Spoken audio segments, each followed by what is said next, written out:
Përshëndetje, Po knatësi. nisim këtu në studio, shqetësime serioze janë ngritur mbi procesin zgjedhor, duke qenë se nga të dhënat e fundit që kemi parë dhe nga ato që janë publikuar në KQZ, ka dalë se një numër i kandidatëve për deputet, ka goxha ndryshime në vota, më së shumti deri më tani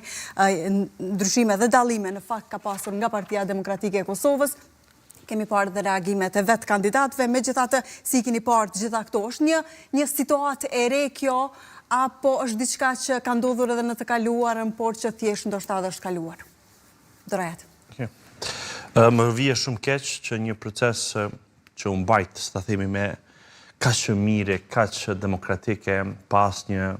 incident që do ta rënonte imazhin e gjithë procesit,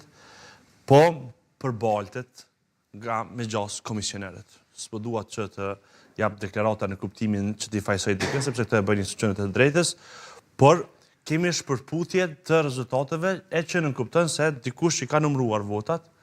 si ka numëruar si duhet, dhe shpërputja nuk është se ta themi në margjinat e gabimeve të lejueshme që mund të jenë, se ta themi gabim për shkak të, se ta themi, natyrës njerëzore ose të çka ngjashme, por po flasim për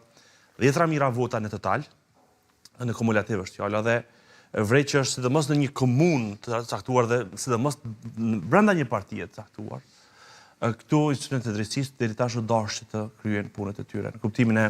fillimit të hetimeve të menjëhershme ndaj gjithë atyre që kanë qenë të përfshirë në këtë proces. Kjo do t'i ketë dy impakte të menjëhershme. Para është se nevojën urgjente për rinumërim total të votave,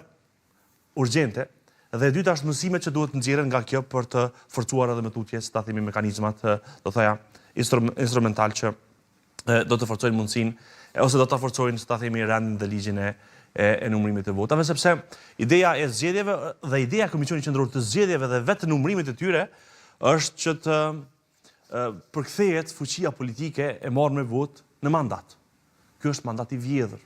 Janë dëmtuar shumë deputet, duhet të hetohen edhe ta, si ta themi, sepse shumica prej tyre janë distancuar tashmë, por distancimi s'mjafton. Unë konsideroj që duhet që të shkojnë edhe një hap më tutje në mënyrë që të zbardhet të gjithë e vërteta dhe natyrisht deputetët që kanë fituar vota ose kandidatët për deputet që kanë fituar vota duhet që të jenë në përkrahje totale të institucioneve për të zbardhur gjithë këtë zëllame që kanë ndodhur sidomos në komunën e Prizrenit.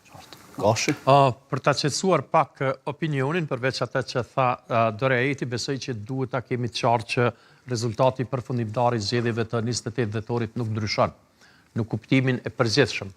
Mirë po duket që këto parti politike të cilat në mënyrë spektakulare i kanë humbur zgjedhjet, duket që edhe në mënyrë ma spektakulare i kanë vjedhur votat njëri tjetrit brenda llojit vet.